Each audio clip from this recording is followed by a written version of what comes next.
اعوذ باللہ من الشیطان الرجیم بسم اللہ الرحمن الرحیم۔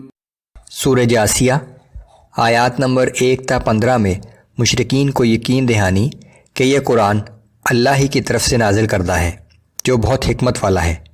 آسمان اور زمین میں اللہ کی قدرت کاملہ کی نشانیوں کے حوالے سے دعوت توحید اور مرنے کے بعد دوبارہ زندہ کرنے کی یاد دہانی۔ منکرین کو انتباہ کہ ان کا ٹھکانہ جہنم ہوگا جہاں ان کے جھوٹے معبود ان کے کوئی کام نہ آ سکیں گے۔ اہل ایمان کو ہدایت کہ منکرین قیامت سے درگزر کریں۔ اعوذ باللہ من الشیطان الرجیم بسم اللہ الرحمن الرحیم۔ حامیم۔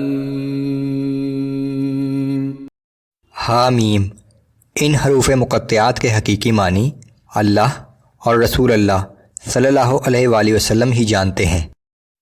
تنزیل الکتاب من اللہ العزیز الحکیم۔ یہ کتاب اللہ کی طرف سے نازل کی گئی ہے جو بہت زبردست اور بڑی حکمت والا ہے۔ ان فی السماوات والارض لآیات للمؤمنین۔ حقیقت یہ ہے کہ ایمان رکھنے والوں کے لیے آسمانوں اور زمین میں معرفت حق کی بے شمار نشانیاں ہیں۔ وفی خلقکم وما یبث من دابۃ آیات لقوم یوقنون۔ نیز خود تمہاری پیدائش میں اور ان حیوانات کے پیدا کرنے میں جنہیں اس نے زمین میں پھیلا رکھا ہے یقین رکھنے والے لوگوں کے لیے بہت سی نشانیاں ہیں۔ واختلاف اللیل والنہار وما انزل اللہ من السماء من رزق فأحیا به الارض بعد موتها وتصریف الریاح آیات لقوم یعقلون۔ اسی طرح رات اور دن کے آگے پیچھے آتے رہنے میں اور اس ذریعہ رزق بارش میں جسے وہ آسمان سے برساتا ہے جس سے زمین مردہ ہو جانے کے بعد پھر زندہ ہو جاتی ہے، اور ہواؤں کی بدلتی ہوئی گردش میں عقل و شعور رکھنے والوں کے لیے بڑی نشانیاں ہیں۔ تلک آیات اللہ نتلوها علیک بالحق فبأي حدیث بعد اللہ وآیاتہ یؤمنون۔ یہ اللہ کی نشانیاں ہیں جنہیں ہم آپ کے سامنے ٹھیک ٹھیک بیان کر رہے ہیں۔ اب اللہ اور اس کی آیات کے بعد آخر وہ کون سی بات ہے جس پر یہ لوگ ایمان لائیں گے؟ ویل لکل افاک اثیم یسمع آیات اللہ تتلی علیہ ثم یصر مستکبرا کأن لم یسمعها۔ تباہی ہے ہر اس جھوٹے گناہ گار شخص کے لیے کہ جب اللہ کی آیات اس کے سامنے پڑھی جاتی ہیں اور وہ ان کو سنتا بھی ہے لیکن پھر بھی از راہ تکبر کفر پر اس طرح اڑا رہتا ہے گویا اس نے انہیں سنا ہی نہیں۔ فبشرہ بعذاب علیم۔ اے پیغمبر صلی اللہ علیہ وآلہ وسلم ایسے شخص کو ایک دردناک عذاب کی خوشخبری سنا دیجیے۔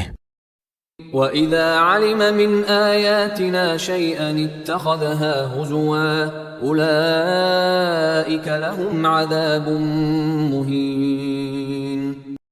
اور جب اسے ہماری آیات میں سے کسی چیز کا علم ہو بھی جاتا ہے تو اسے مذاق بنا لیتا ہے، ایسے ہی لوگوں کے لیے ذلت آمیز عذاب ہے۔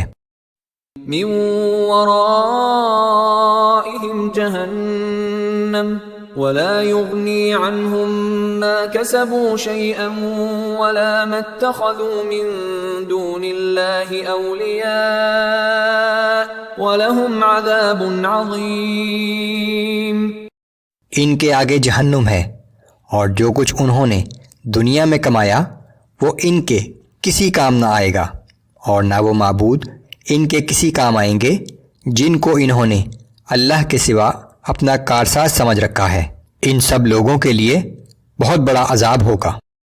هذا هدى والذين كفروا بآيات ربهم لهم عذاب من رجز أليم۔ یہ قرآن سراسر ہدایت ہے، اور جن لوگوں نے اپنے رب کی آیات کو ماننے سے انکار کیا ان کے لیے سخت ترین عذاب ہے۔ اللہ الذي سخر لكم البحر لتجري الفلك فيه بأمره ولتبتغوا من فضله ولعلكم تشكرون۔ وہ اللہ ہی ہے جس نے سمندر سے فائدہ اٹھانا تمہارے لیے ممکن بنایا تاکہ اس کے حکم سے اس میں کشتیاں چلیں، اور تاکہ تم اس کا فضل تلاش کرو اور اس کا شکر بجا لاؤ۔ وَسَخَّرَ لَكُم مَّا فِي السَّمَاوَاتِ وَمَا فِي الْأَرْضِ جَمِيعًا مِّنْهُ إِنَّ فِي ذَلِكَ لَآيَاتٍ لِقَوْمٍ يَتَفَكَّرُونَ۔ اللہ نے آسمانوں اور زمین کی ہر چیز کو تمہارے فائدے کے لیے کام پر لگا رکھا ہے، بلا شبہ غور و فکر کرنے والوں کے لیے اس بات میں معرفت حق کی بڑی نشانیاں ہیں۔ قل للذین آمنوا یغفروا للذین لا یرجون ایام اللہ لیجزی قوما بما كانوا یکسبون۔ اے پیغمبر صلی اللہ علیہ وآلہ وسلم، آپ ایمان والوں سے کہہ دیجئے کہ جو لوگ ایام اللہ پر یقین نہیں رکھتے ان سے درگزر کریں تاکہ اللہ خود ان لوگوں کو ان کے برے اعمال کا بدلہ دے۔ ایام اللہ سے مراد حساب کتاب کا روز قیامت اور گزرے ہوئے وہ دن ہے جب اللہ نے پچھلی بہت سی نافرمان قوموں پر ان کے برے اعمال کے سبب اس دنیا ہی میں عذاب نازل کر کے انہیں ہلاک کر دیا تھا۔